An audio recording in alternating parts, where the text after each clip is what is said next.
So today, let me finish up talking about institutions, the pre-industrial world, first 15 minutes. And then I'm going to go on and talk about chapter 9, which is about change in the Malthusian world. So what we saw so far is that there's a lot of variation in institutions in the world before 1800, but we can find a group of societies, England certainly as early as 1300, most likely once we have better evidence, because there's a lot less historical research done on China, most likely China, certainly Japan since 1600, where institutions are actually pretty good in terms of economic growth.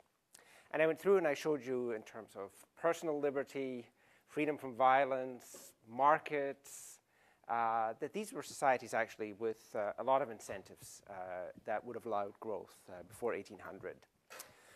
The last thing that I wanted to talk about, though, in terms of institutions is that the one feature that does not appear until about the late Middle Ages is the idea that you can own knowledge. And it turns out that when we come to look at the Industrial Revolution, the modern world was created by advances in knowledge.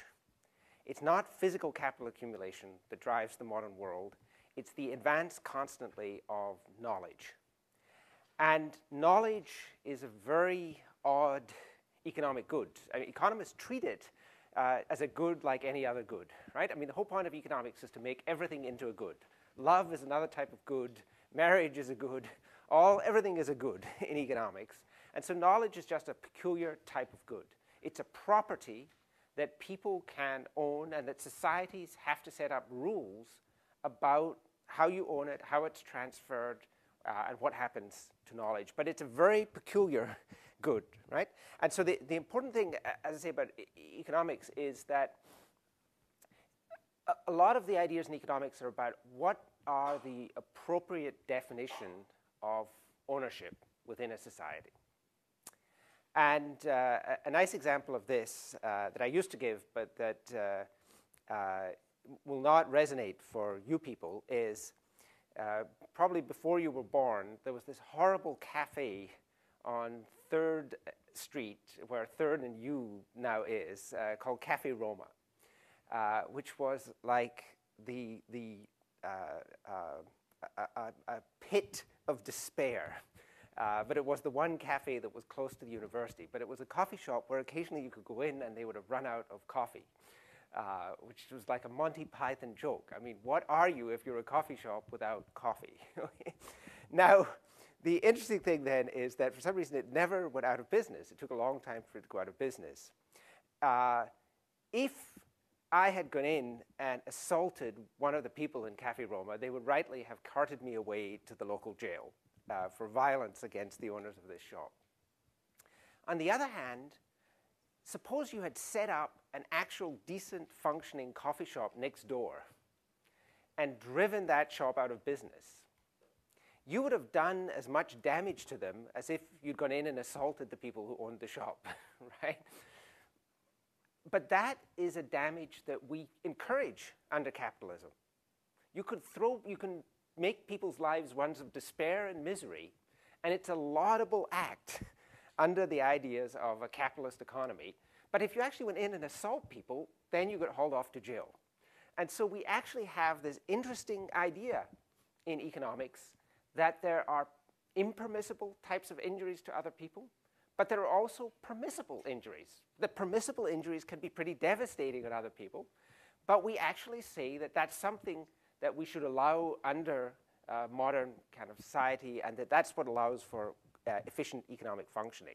And so one of the interesting things in the development of societies is that you have to kind of think about what do you want to allow and what do you not want to allow. It turns out if you go back to the Middle Ages in Europe, setting up a shop in competition with Cafe Roma could have been an illegal act as well, right? And it's quite subtle for people to say this type of violence is appropriate, this other type of violence is inappropriate in a society. And so economies are complex things. Even now in modern Japan, driving a local business out of, driving a local enterprise out of business is actually forbidden in many areas of retailing, and consequently Japan has some of the most inefficient retailing services in the world. Whereas we laud, when Walmart comes in and devastates lives in small towns, we say, that's great. That's actually an advance within the economy. And so the interesting thing is that, as I say, what is property, what is not, what you're allowed to do, what you're not, are subtle and interesting and complex things in different societies. And it turns out that knowledge of all goods is the most difficult one to deal with. The reason it's a difficult good to deal with is that it's a good that once it's created, everyone else can benefit from at zero cost. What that implies for the efficient operation of economies, then, is that knowledge should be freely available to everyone. In the optimal economy, everyone should be able to benefit from knowledge, right? There should be no laws in that sense against piracy of content on the internet. There should be no protection of knowledge, because it's a good that once it's produced is one that the social benefit is maximized once everyone has access to knowledge. The second thing is about knowledge is that it's a good that is often impossible to hold on to without strong legal sanctions protecting you. There are other goods which you can easily, relatively easily hold on to, but knowledge is of all goods the most difficult without having a strong legal system defending it. And so what will happen now is that in societies like China, which have weak legal systems, a lot of knowledge is simply pirated, right? One of the troubles that Hollywood has at present is to stop its content from being distributed before it releases it in the United States, in China. And so you need important and strong kind of legal systems in order to get protection of knowledge. And the other interesting thing is that even with complete legal protections, in many circumstances, it's completely impossible to protect knowledge still. You can't do it because no legal system exists that could actually enforce this protection. That we'll see when we come to the Industrial Revolution was an important issue in these early economies. When innovations were relatively simple, as soon as you sold a machine to someone else, well, legally you had a protection, but it's an unenforceable protection if it's a machine that's used by people small scale, where you'd have to hunt down every infringer on that protection. And similarly now, on these copying of music on the internet, it's impossible to hunt down everyone who's done this, right? I'm sure you are all bandits. In each of you, 99% of you have probably engaged in some kind of illegal copying at some stage, right? And so it turns out that even with these legal protections, it can be impossible to actually protect knowledge in an early society. And so it does raise this very interesting possibility, which was the problem that kept the world in this Malthusian embrace, simply this one good, which we know was the crucial good in creating the modern world, that it was either not understood in these societies, that you had to protect knowledge, or that it was just impossible, even once you're given legal protection, to actually protect knowledge. Now, as I say, the paradox of knowledge is, for good social use, you want it as widely distributed as possible, but you also want people to produce it. And in order to produce it, what you have to then do is give people some property right, and those two objectives actually come in conflict, right? Because if they're going to have property right, they're going to have to charge people for using knowledge, and then it's going to limit the use of knowledge. But if you don't give them that, and so you have optimal use of knowledge, you won't get optimal production of knowledge. And societies have to balance out, in the terms of the institutions of knowledge, how to do that. It turns out that, in theory, the problem is actually quite easily solvable by modern governments. How would the optimal system of reward of knowledge operate, right? And unfortunately, this would have to be at a world level. The idea would be, every time someone produced some new knowledge, they would bring it to the government, and the government would kind of look at it, figure out how much is that worth, and buy it from the person, and then give it to everyone for free.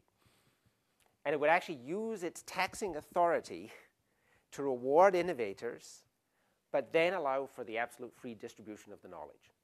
And an example of this, for example, would be new drug compounds. These are very expensive to produce now. They can have important effects on people's lives.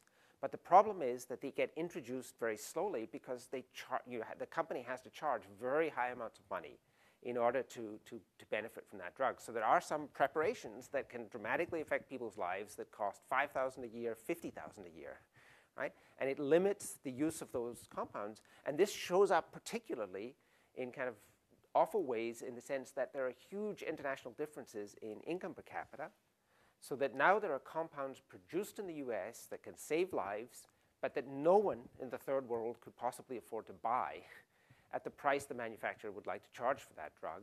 And so then you see this glaring disparity. In some sense, the cost of production can be very low once the research has been done, but the manufacturer can't afford to just distribute the good for free. Okay? And so actually there is a solution to that problem, which would be that somehow the government would have to evaluate how much is that worth. It would make a bid to the manufacturer. The manufacturer, if the government had good information, would figure out that's a good deal. And it would just sell the rights to the government, and then it would be distributed widely. Okay? That's a system that effectively has been impossible to operate. One of the reasons now is we have all these different countries, so that if the US government did this, then the problem would be that it would be handing out benefits to the rest of the world. And secondly, it just doesn't seem possible for governments to actually persuade the citizens, this is the way we should go. This is the best way to do these things. It would look kind of bizarre that the government would simply be handing out large amounts of money to large corporations. Again, as I say, the interesting puzzle was the problem of knowledge then, that you couldn't produce it in these early societies.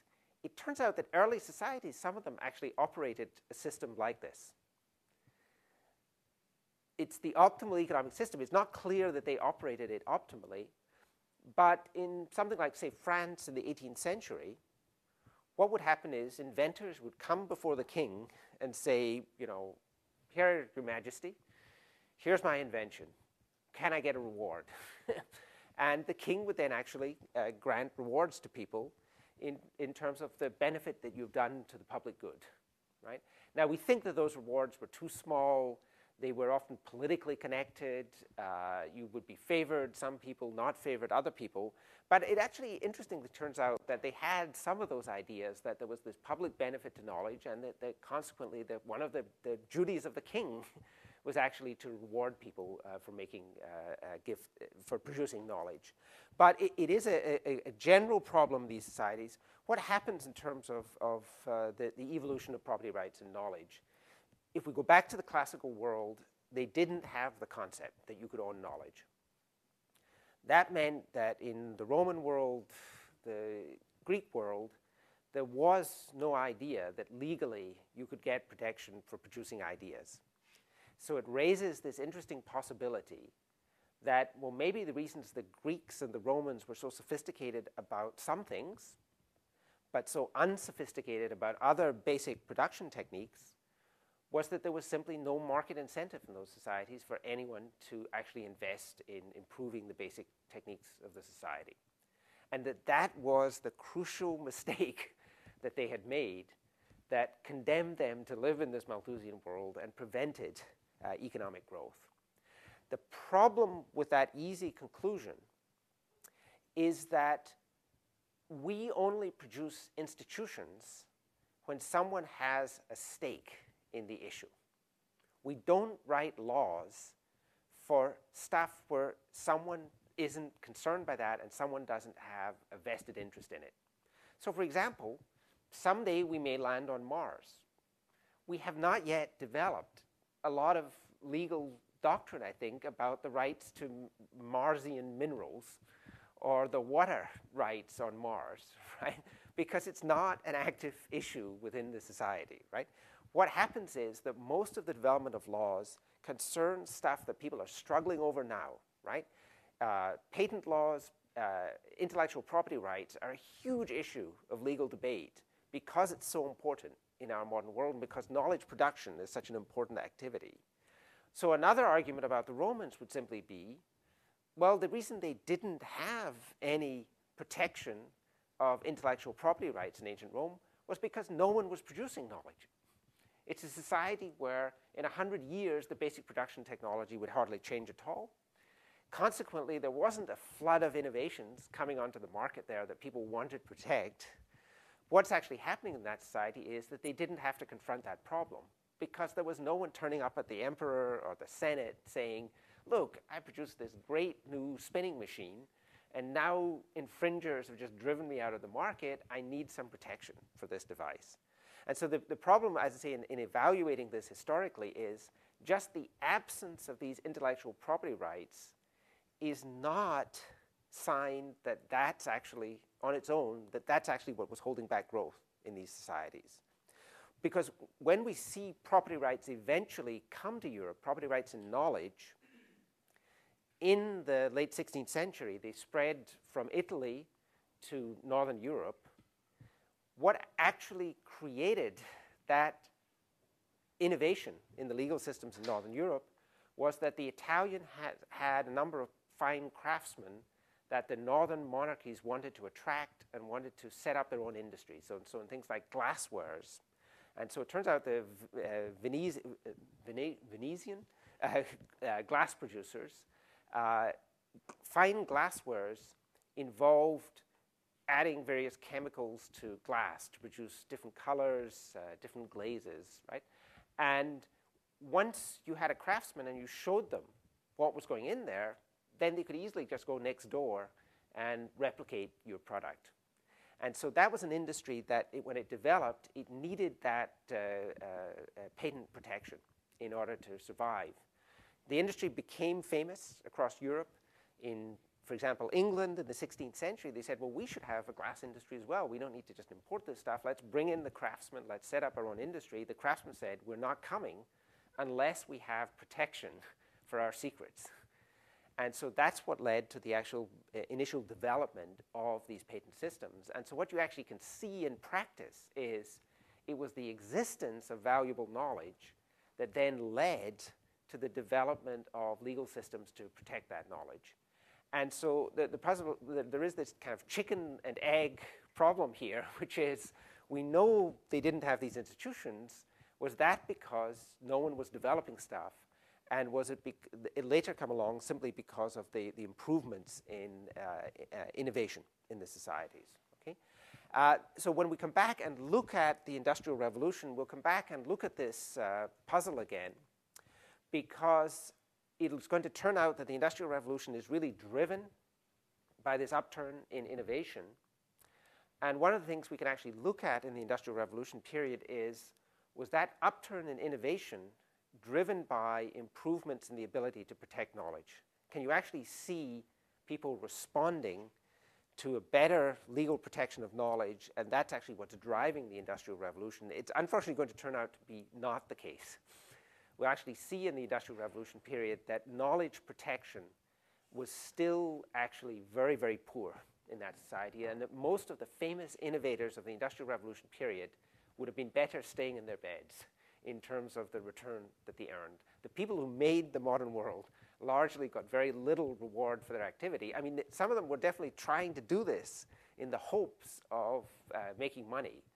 But it wasn't until we moved much closer to the modern period, much well into the 19th century, that you got really effective protection of knowledge, right? And one of the problems actually in these early societies is just, as I say, the simplicity of early innovations and the small-scale nature of these innovations. And actually, we would have similar problems for, say, much of the software innovation we've had in the modern world if it wasn't for the fact that there have been important changes in the structure of production from this early society to ours. The early society is dominated by small-scale producers. Now we have a society dominated by large enterprises. And so it means that companies like Microsoft can effectively protect their software because a lot of it is used by large-scale producers who you can sue for enormous amounts of money if they infringe on your copyright. You can't go after the little infringers. It's just not cost-effective. But it's the big-scale pirates are the ones that you can hunt down.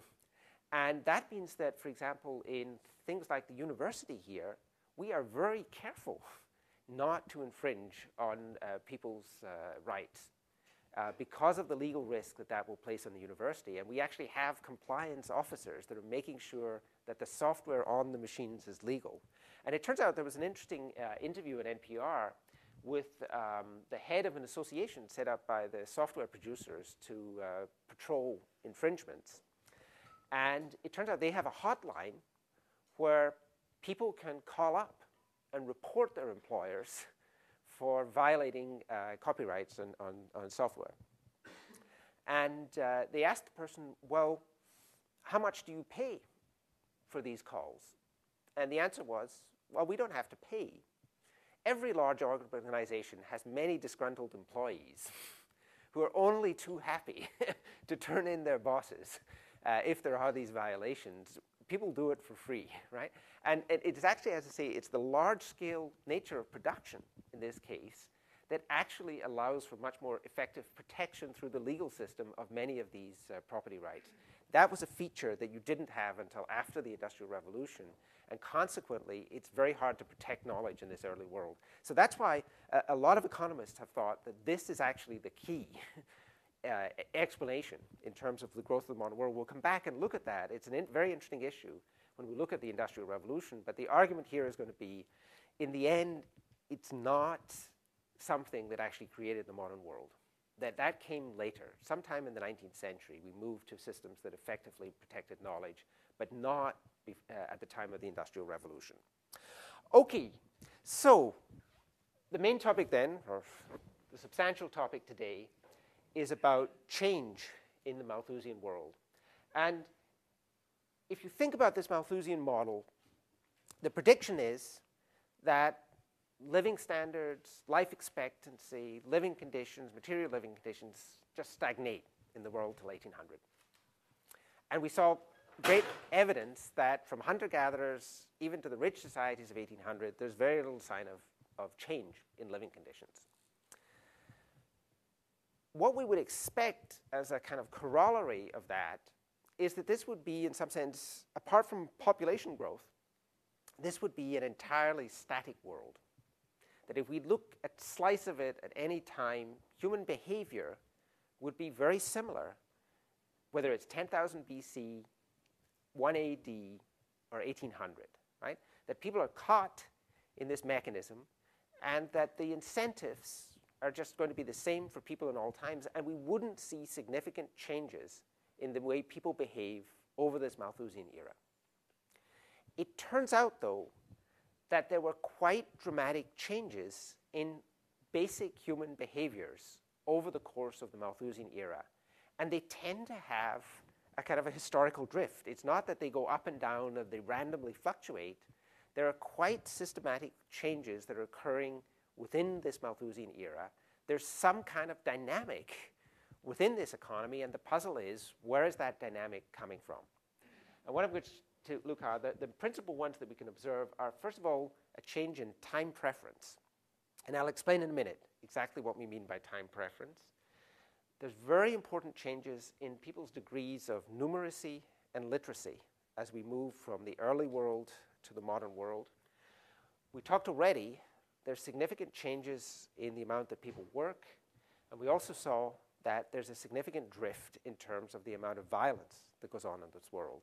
And if you look at these things collectively, what's actually happening is that the world is becoming somehow more middle class. These are the virtues that we associate with the middle class now, are patience, low rates of time preference, numeracy, literacy, hard work, absence of violence, right? Somehow, in the pre-industrial era, as we move towards the Industrial Revolution, the world was becoming a more middle-class place, right? It was associating the virtues we think of more as associated with university students than with football hooligans in Europe, right? And so the first thing here is just to illustrate these changes that were taking place, and then the puzzle is, well, what is providing the dynamic within this world? And so the first issue is time preference. Now, one, as you've seen in section, where Doug has started talking about economic growth, there are only a few fundamental prices in any society. One of them is the wage. Another one is the rent of land. A third one is the return on capital. It's one of the great fundamental prices in economics. It turns out to have very profound implications for the future of our planet. The higher is the return on capital, that is, the higher is the interest rate in any society, the less important are future benefits in terms of people's current decisions. At a high enough interest rate, we will strip the planet of every resource that exists in very short time and immiserate future generations because their vote, their voice, doesn't count in terms of current decisions. Once you have a 10%, 15% discount rate or interest rate, within 20 years, economic benefits really just don't matter at all. The future just ceases to exist as far as current decisions are concerned. The lower is the interest rate, the more incentive there are, for example, to keep resources like oil within the ground or coal or minerals and save them for some future time when their value could be much greater. With very high interest rates, even if oil is going to be worth $1,000 a barrel 50 years from now, there's simply no incentive still to actually conserve oil into the future. And so it turns out the interest rate is crucial in terms of the future of the planet. With sufficient high discount rate, you can forget about the future. The world could turn into a desert 100 years from now, and people would be optimizing still if they consumed every resource that would prevent that from happening. Similarly, the global climate could turn to a furnace, and it would still be optimal for people to say, burn those hydrocarbons, burn, baby, burn, right? Because with sufficient interest rates, it really doesn't matter in terms of the future. And so it turns out interest rates are a crucial economic variable. They're very important in terms of the allocation of goods and production. And that's something that we can actually measure for these earlier societies. Okay? Now, in societies like ours, you can open the paper and you can see lots of different interest rates, right? There's interest rates for government bonds, there's interest rates for bank deposits, there's interest rates for short-term bonds, there's for industrial bonds. There's a lot of variation. They have different risk characteristics. There's typically a risk-return trade-off. The higher interest rate you get, the more risky the asset you have to invest in. In these early societies, I've already talked about this fact that often markets are not very developed, or there are usury restrictions that prevent people from discussing explicit interest rates because interest is not supposed to exist in many of these early societies. But it turns out that we can get actually pretty good measures of the fundamental interest rates underlying these early societies in indirect ways that are quite convincing and that should give us interest rates that are kind of controlled for the risk characteristics of these early societies. And one of the ways that we can measure interest rates very nicely, and it doesn't matter whether there's usury restrictions or not, it just won't affect this, is by taking an asset like land or like houses and then just measuring the rent divided by the price.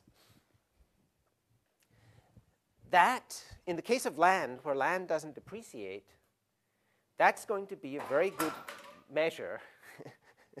You can see that this university was largely built by people who had no thought for the future. and apparently, you know, we're depreciating even as I talk here, right? One of the things that we can simply measure is what's the rent of land divided by the price of land, okay?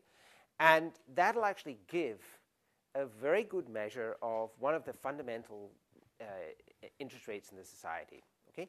And land tends to be a fairly safe asset in societies, and so this rent-price ratio will actually be measuring the properties of what is going to be a fairly safe asset within the society. Similarly, if we take houses, houses depreciate, but typically the depreciation rate is maybe 2 or 3% a year.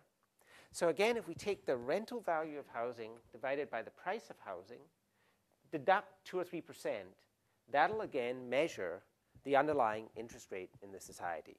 Now, as you have seen recently, there's a problem in modern societies that there are dramatic booms in the prices and sharp falls in the prices of assets.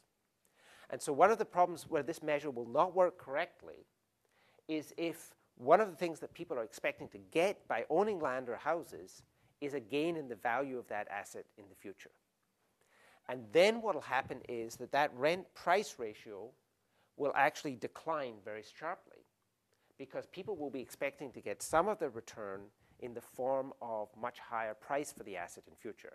That's exactly what happened in the recent property boom in California. People were buying houses where the rent was implying a return of 2% or something like that on the asset. But the reason they were still buying them at these inflated prices was because they thought the house value would increase 10% over the next year, so that their full return wouldn't just be this rent-price ratio, it would incorporate then this capital gain that would come in future. And so in the modern world, we have to worry about this feature that people are expecting very substantial capital gains on property. This is an illusory expectation, by the way. On average, the values of these properties cannot rise much faster than the rate of inflation, right? It can in particular markets if you have particular knowledge, particular information. But on average, house prices in the modern world have to rise at a rate that's very close to the average rate of inflation. Otherwise, because of the miracles of compounding, all assets in the economy eventually would be housing, right? Because over any extended period of time, if an asset's price is rising faster than the rate of inflation in the economy, it just becomes bigger and bigger and bigger relative to the economy, and within a relatively short period of time, everything would be housing in terms of the value of assets. This is a problem in the modern world. It turns out that if you go to the societies that we could observe before 1800, they do not have property bubbles and property crashes. They have much more stable asset values.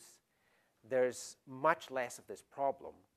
And if you go to something like medieval England, you can observe periods of 100, 150 years where the real price of land stays absolutely constant. And consequently, in these early societies, anyone buying land is buying land to get the rental value of that land. They can't be expecting any significant capital gains on that land. And consequently, that measure will actually reveal a fundamental rate of return within the society.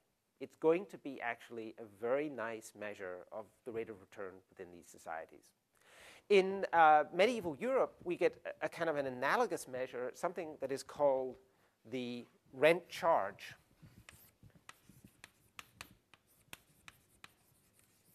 Okay?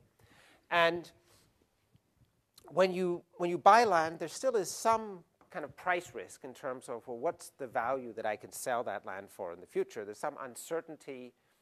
What a rent charge was, it was in order to get around the usury restrictions, people, instead of selling land outright when they wanted to raise money, would simply sell a fraction of the rent of that land to someone forever in the future. So instead of selling my house if I need to raise money, what I would do is I'll say, I will sell you £5 of the rental value of this house forever. And then you put up a capital sum in order to buy that. That's perfectly legal under usury doctrine all across Europe, and it's actually widely used all across Europe. And that then is just a loan, right, where it's denominated in monetary terms, so there's no prospect of capital gains, right? It's purely I put down £100 and then I get £5 a year forever. So I'm not going to have any possibility of capital gains, but it's also a very secure loan because typically it's a small value of the asset that secures it, and if you don't pay, I can then seize the asset. And so these were very commonly traded instruments in this early world, and they had this property that it's like government investment now. It's a very secure form of investment. By the way, these things, some of these that were pardon?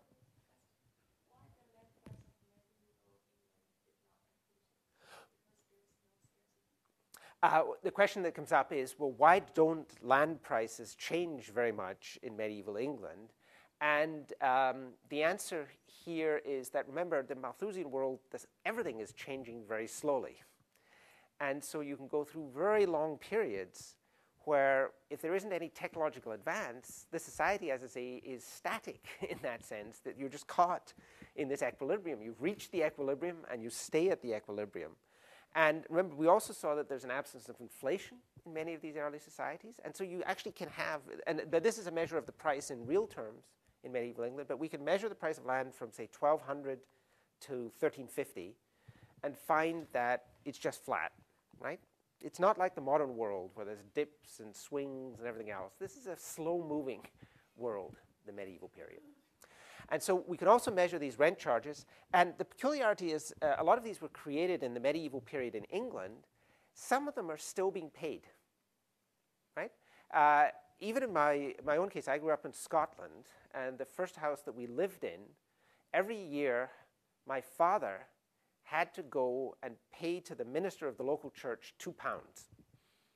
That was a rent charge that had been created against that property hundreds of years before. And even better, the property had been divided in two. He also had to go to his neighbor next door and collect £1 from him, right? And the pound is the equivalent of $1.50, right? And so you had these, they become very, very small over time, but they actually were maintained, some of these, for 1,000 years, right? Eventually, they just become so small that people say, look, give me £20 and let's forget about this, right? I don't want to have to come down to the church every, year and make this payment, or people forget to collect it. It gets so small.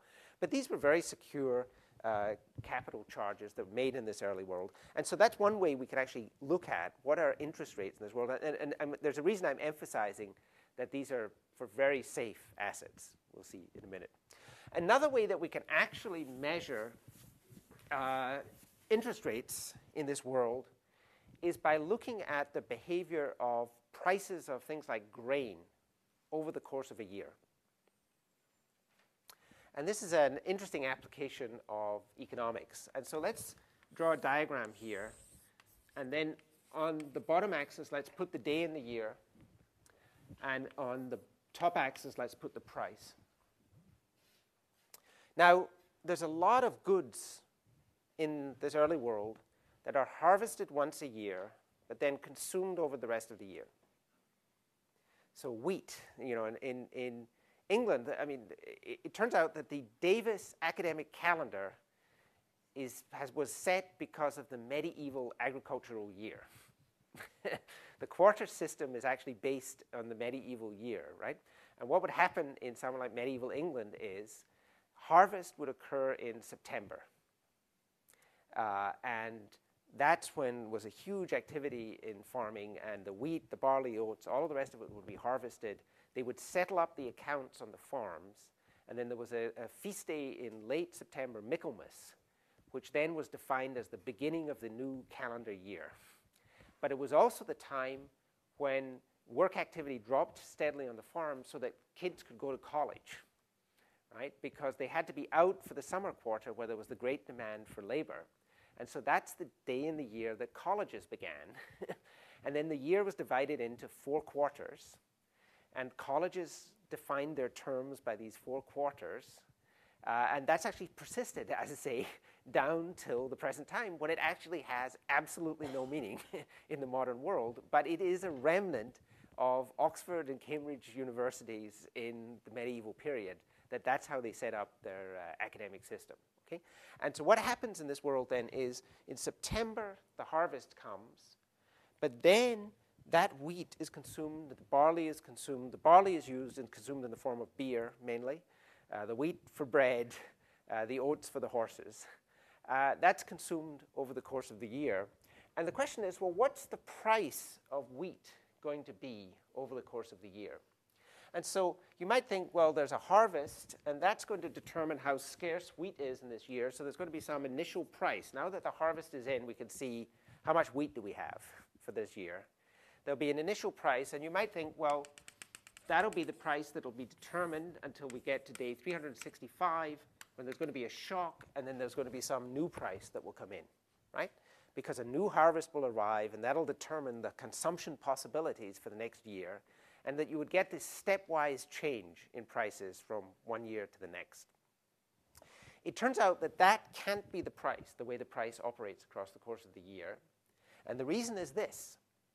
Someone had to store the wheat over the course of the year. That's a capital investment that someone has to make. If I'm a farmer and the price is this, then once I've harvested in that wheat, what I should do is sell it immediately, and then I can use that money for some other kind of investment. I can reduce, for example, the amount of liquid capital that I have to maintain on the farm if I can sell the wheat immediately after the harvest, because then I can actually get by with less capital, and I'll be better off than if I keep it all the way till here and then sell it here. And so it can't be that the wheat price would be absolutely flat between harvests, because it wouldn't then correspond to incentives, or unless people were just unaware completely of these incentives. What instead will have to happen is that wheat prices will go like this over the course of the year, and then typically they'll return again and go like this. There should be this saw movement of wheat prices where the price on day t equals 1 plus r to the t times the initial price, where r now measures actually the daily interest rate in the society, which will be very tiny. Okay? And so we know with any stored commodity that if it's periodically harvested, then it must be the case that prices would follow this path. Okay? We have a whole bunch of wheat prices from medieval England dated to the day. Right? Other people have looked at that. I've done some work on that myself, where we get this collection. And what you do find is that the price does indeed rise, exactly as economic theory would predict.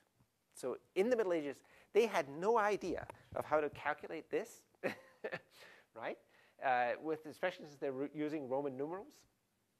They had no real deep concept of interest rates or anything like that. But from the earliest time, you find this price path.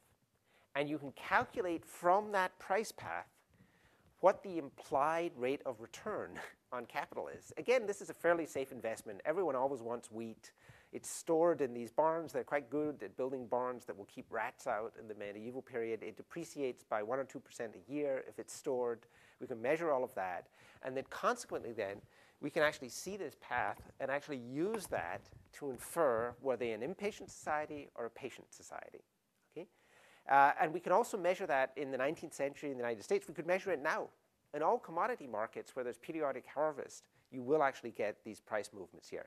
Now, what's actually going to happen is if you observed any one year, you wouldn't see this. You need a lot of data in order to pick this up, because typically what happens as you go through the year is sometime as you approach harvest, information is coming in about what the harvest is going to look like, and consequently what the price is going to be in the next year. And so what will happen is that as you get to the end here, the price path will actually start moving all over the place as further information comes in, right? And so in any particular year, no farmer in medieval England would be able to figure out what the heck is going on here. But what's amazing is if you aggregate over 200 years and plot all those points and then run the line through the best fits, it's exactly what you would predict. And we'll see, I'll show you in a second, it gives the same answer as these other measures of interest rates. And it's just nice confirmation that there really is an interest rate in these early societies and that we can actually measure it in these various different ways.